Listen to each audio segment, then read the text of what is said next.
Didn't work? Okay. Oh, God, it hit everything! Hey everybody, it's Tiqqle, and in this video we're going over specifically Elemental Shaman. I've given Enhanced Shamans a lot of light in the sun these days, but we're going to be going over the Ellie Shaman, especially the new changes going into the Maldraxxus zone. We have a lot to cover. They've done a few changes, and I think Ellie Shaman is really shaping up well. Now, the changes that they made, some people are excited, some people aren't. We talk about these on stream all the time. If you are interested, make sure to check out the link below. And let me know if you have any specific questions or comments about this video or anything else on the alpha, because I'm here for you guys. We're here to just kind of do God's work, you know what I mean? And with that being said, let's go ahead and jump into the changes. Number one, Fulmination, guys. Fulmination, let's just recap a few things about Shadowlands Shamans, especially specifically Ellie Shamans, because maybe you don't know and you need to know. Number one, Maelstrom power is gone. There's no builders, there's no spenders quite like that. Again, you're not building those resources up, meaning you're pretty much cooldown based, which is actually, I think, a very good thing. Now, they also have given us a lot of abilities back, including Healing Stream Totem, which is a 20% heal, and it actually has 10% of our health, which is pretty respectable. Chain Heal over here, this is another ability that all Shamans now have, which means that I can basically chain heal my boys in a dungeon if I need to be doing side heals or anything like that. Otherwise, we have a weapon imbues, Flame Tongue weapon. This doesn't really do diddly-doo-doo, but it does give me 7 additional fire damage whenever I melee something, which I won't be doing that. The other thing I have is Lightning Shield. We'll get into that specific change. What else is different for Ellie Shamans in Shadowlands? Well, we do know we have Spirit Walker's Grace, which means we can run and cast now. It's on a 2-minute cooldown. That 2-minute cooldown is probably one of my favorite things that they've done, meaning I can run and cast no problem. That means I can run and cast hexes as well. If you think like mages have a lot of mobility to get their CC, well, guess what? Shaman are going to be right behind them now. I'm very excited about that change.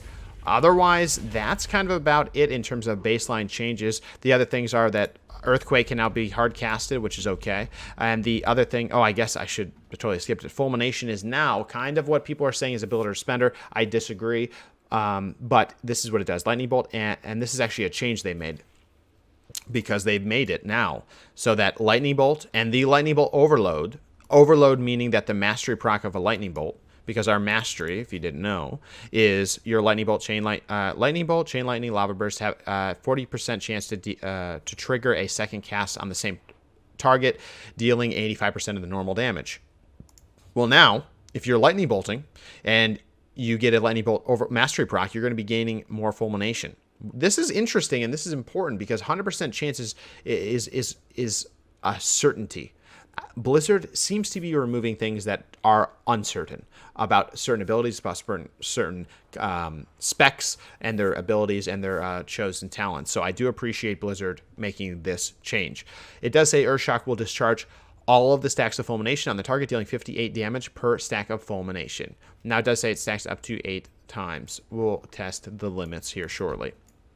So that's actually a really big one, and that's one of the changes that they've done. Is previously this was a chance from Lightning Bolt, now it is and Chain Lightning. Now they made it only proc from Lightning Bolt. If you think about this as well, there's no Chain Lightning in the mix here, and there's no Lava Burst in the mix, which means Lightning Bolt is going to have to be used quite a bit, and that's okay to me. It actually maybe makes Ellie more focused on lightning bolts than previous X-Packs, even though, you know, Lightning Lasso and certain things made it seem like lightning was the main element of focus.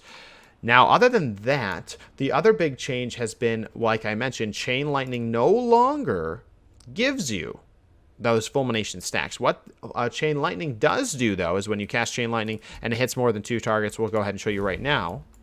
We'll go ahead and run around. Where's my buddy?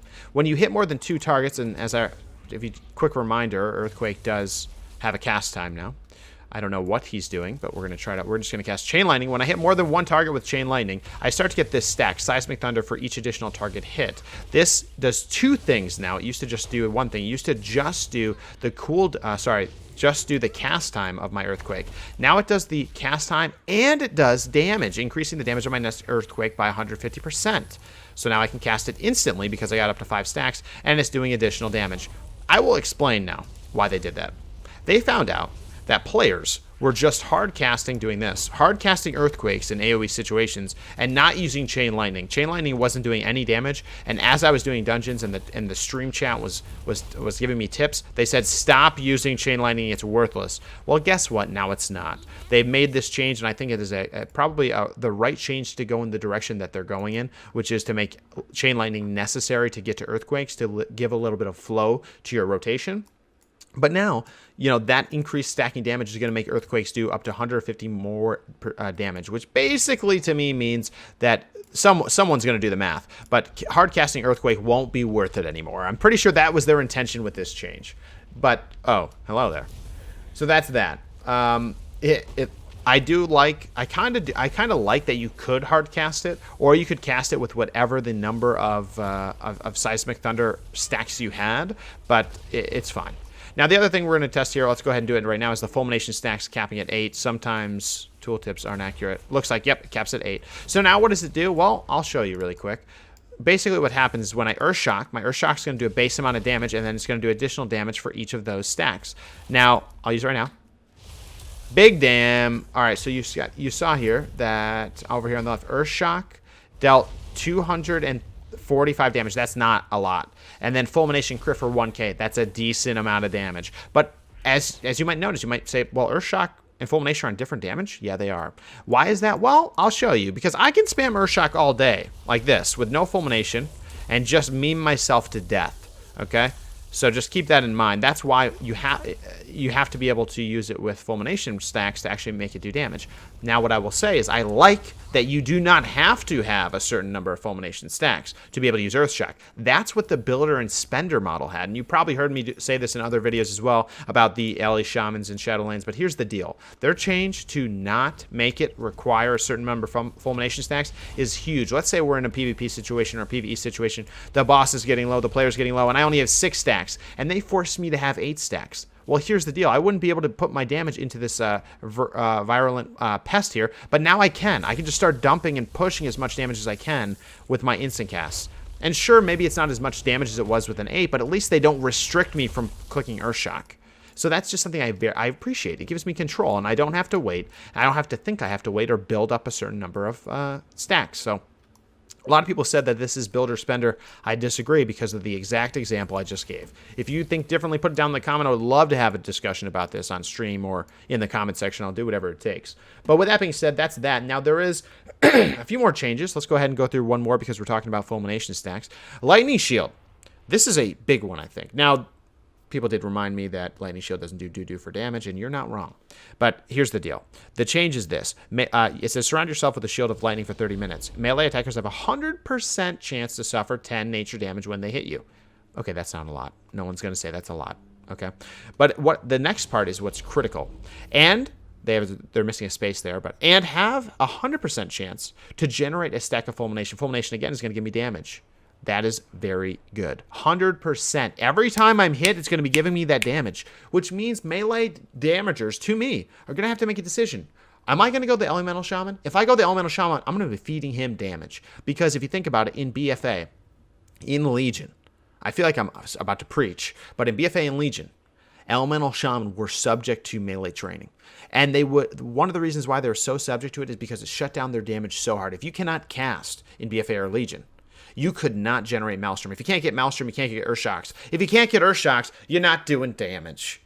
And now, they do not restrict the ability to use Earthshock. I can use shocks all frickin' day long. And now, you know, I used to have to wait until my Maelstrom bar would fill up to be able to dump damage. Now, Lightning Shield's going to make the enemy team give me damage. They're going to trade me damage for a low, low price of free.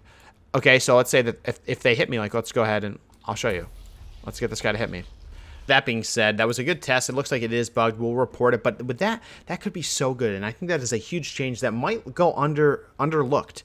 Now, with that being said, let's go ahead and jump over to one other change they did with Echoes of the Elements. With Echoes of the Elements in the previous times, patches of the alpha, they made it so that Echo of the Elements actually gave me 2 stacks of healing stream totem. This is not the case. That was a bug. That is now gone. I only have 1. I only get those 2 lava bursts here, which is fine. That's fine. We kind of knew that that was a bug, but just something else to call out. And now that I'm thinking about it a little bit more, let's go ahead and test it one step further. Let's go ahead and use Surge of Power. Surge of Power says, consuming at least 6 stacks of Maelstrom Weapon. Oh my god, not Maelstrom Weapon, Fulmination will enhance your next spell cast. So we're going to enhance Lightning Bolt. Your next cast will cause an additional 1 to 3 at elemental overloads, meaning I might be able to get up to another Fulmination cast here. So let's go ahead. Actually, I'm going to have to get up to 6 really quick because I'm going to lose it. Let's get up to 6, which is about maximum 6 casts, because if any overload, it'll get there.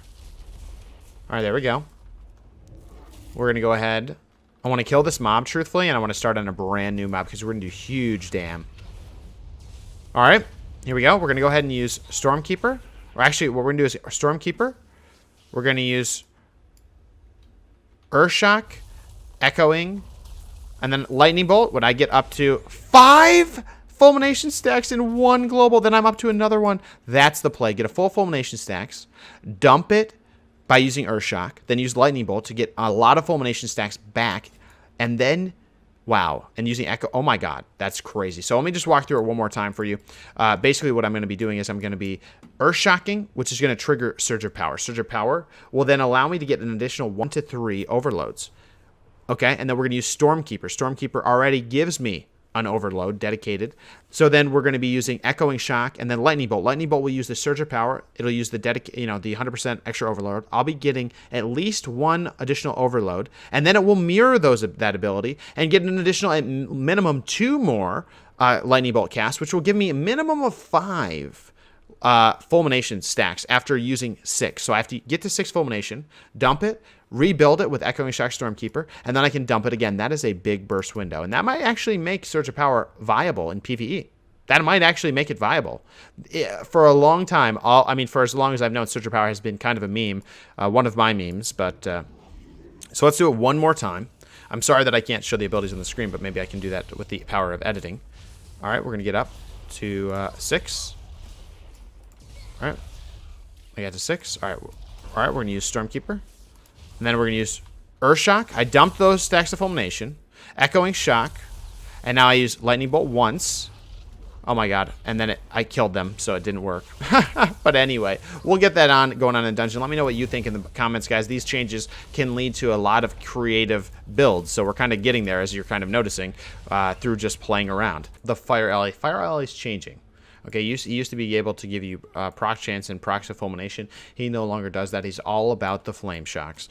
What he does is if I have a Flame Shock active and I use him, it will make it tick for additional damage, basically making the damage increase from my existing Flame Shocks. Secondly, if I put any new Flame Shocks up, those new Flame Shocks will be a double duration, which is pretty awesome. It also will give me an increased chance to proc my Lava Surge, which is my instant cast Lava Burst.